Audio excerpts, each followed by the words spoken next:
All right, music fans, welcome back. Harmless Dave here, talking about real music in real time for a few real people out there just like you and just like me. Tonight will be the first gig for Sammy Hagar and his band as he attempts to honor the Van Halen legacy. It's the Best of All Worlds tour.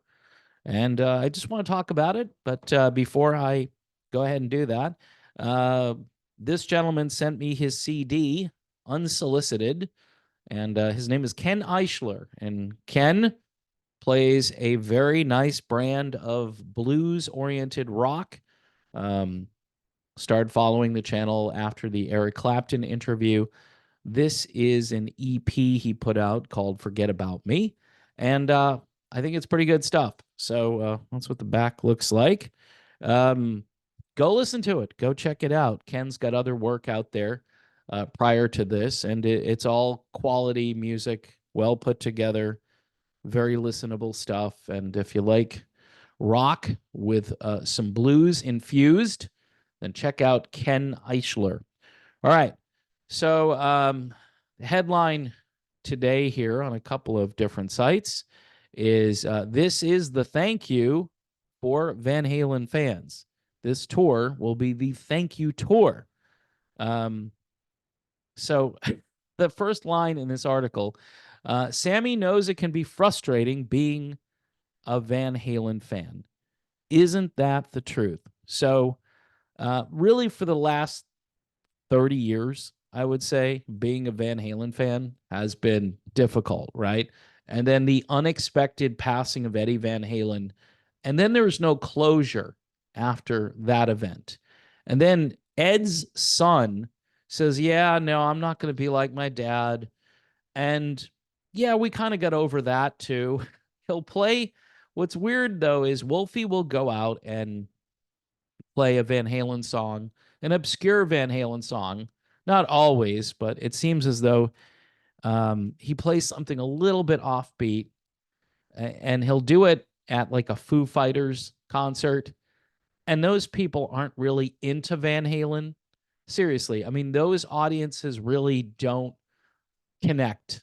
But in today's, I don't know, non-binary music world where country sounds like R&B and rock all has this sort of doomsday feel to it.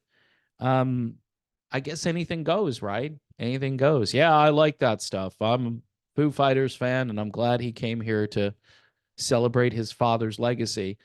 Every time Sammy reached out to someone, whether it was Wolfie or Alex, to give this a little bit more credibility and to also just to bring everyone on board and say, hey, we're going to honor this music. We're going to honor the work of Eddie Van Halen. People are like, you know what? Yeah, I don't want to be a part of that. Alex Van Halen, as I've already talked about here, sold all of his equipment. Just, yeah, I don't want to be a part of anything. I'm done with music. And, Wolfie is like, well, I don't want to live in my dad's shadow. I got bad news for Wolfie. He's always going to live in his dad's shadow. All right. Just like Julian Lennon, always going to be living in his father's shadow. There are numerous examples. The Eagles have Deacon Fry there just so fans can be reminded of the younger version of Glenn Fry from like the late 1970s or whatever. And it works. It works. Fans go, hey, he looks kind of like his dad. That's cool.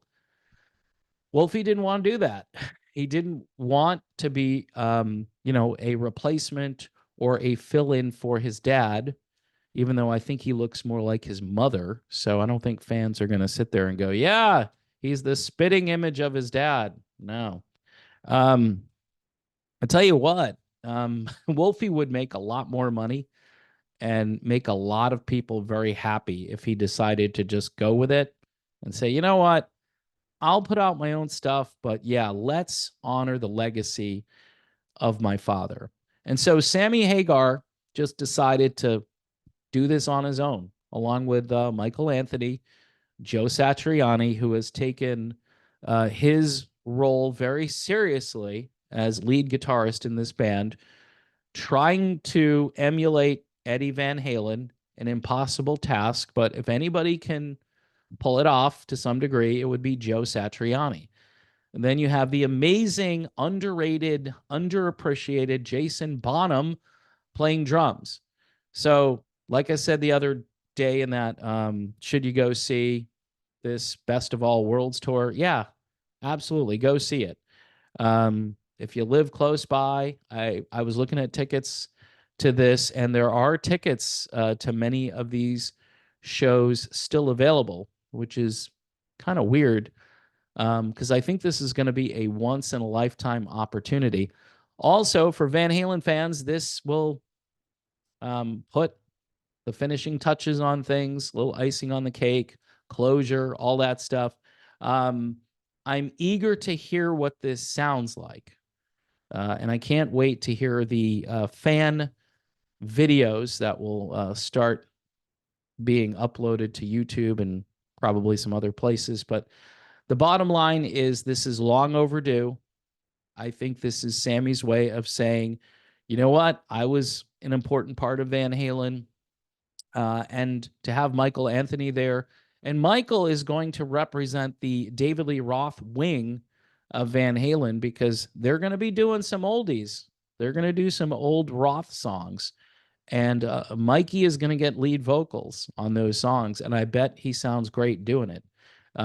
Probably better than Roth if he were actually there. By the way, Roth was invited, and I think that whole thing fell through because Sammy realized, I don't think I want to deal with this guy again. I think he still has PTSD from 2000 and whatever that was when it was the Sam and Dave tour. I think he just doesn't want to do that again.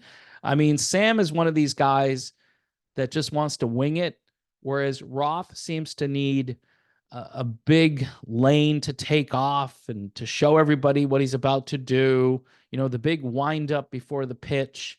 And Sammy's just like, yeah, let's just go do this. And Roth said, yeah, let's do this. I think I want to be a part of this. And then Sammy just pulled back and said, you know what? No, I don't think we want you. So it's too bad. Because it would have been cool to have Roth there again, just to make a special appearance. That still can't be ruled out, but I haven't heard anything on that. Same with Wolfie. I'm sure it's an open invitation if he wanted to step on the stage. And obviously, they tried everything they could with Alex Van Halen to get him there. But, Alex pushed back hard. He gave everybody the middle digit and said, yeah, I'm just selling my equipment. Have a nice life. And look, with Alex, it seems he's pretty still heartbroken about his brother. And so cut him some slack there. But it was kind of weird how they were negotiating some kind of a tribute with Roth and Jason Newsted, of all people. I mean, like I said in the other video, there's something going on with Alex and Michael and Sammy that's just beyond what is being talked about these days. At least that's my opinion of it. I could have this completely wrong. And this could be a case of, hey, I'm just walking away, leave me alone. People do that stuff all the time. They just don't want to be a part of it anymore. And it doesn't make sense on paper, but to them personally, they've chosen to just pack it in. So anyway, folks, I'm hoping that this tour is a huge success.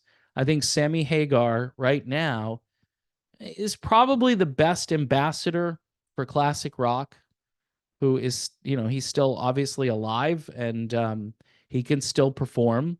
And that'll be interesting as well to see how Sammy does, because these songs are challenging. I saw him doing rehearsals the other day and or a little snippet from the rehearsals. And I think he is a little concerned that some of these songs are going to be rough. And we'll see how he holds up. He's a great singer, certainly a little bit diminished from where he used to be, but I think he'll still be able to do most of what he has to do to be convincing for fans. And then Michael Anthony, having him out there. Again, if you're a Van Halen fan and you're close to one of these gigs, the tickets aren't as bad as some of the shows that I've seen recently. I mean, to get a good seat, you're still going to spend a whole bunch of money. But, you know, if you got some disposable income and you want to see part of rock and roll history as this whole thing winds down, and I'm hoping these guys will maybe do a live album of this or some kind of a DVD, something that fans can use to be, you know, like a souvenir and remember 2024. It's kind of like the end of the Van Halen era. I'm not sure if they're going to go on next year, but I would say this year that will do it, unless David Lee Roth decides to come out of retirement, which, again, I doubt he'll do that. So before I go, here's Ken Eisher again. Ken was nice enough to send this along. And I said, yeah, Ken, I'll plug it for you. I got to listen to it first. And, you know, I'm thinking it's pretty good. So go and check out this EP and other material from Ken Eisher, who is a guitarist and is a blues rock guy, and decided to watch this channel because of Eric Clapton making his appearance here, which is a little surreal for me to say. Eric Clapton showed up, and you know, I want to thank Eric. I don't thank him enough, but I want to thank him for putting up with this, right? And trusting me to talk to him. So that was a big deal. And it's always a big deal. It never gets pedantic, okay, to use a word that I typically don't use.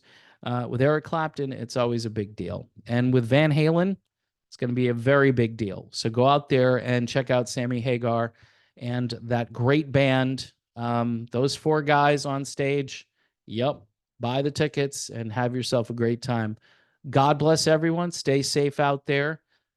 Stay away from the little elf protocol, and I will see you soon.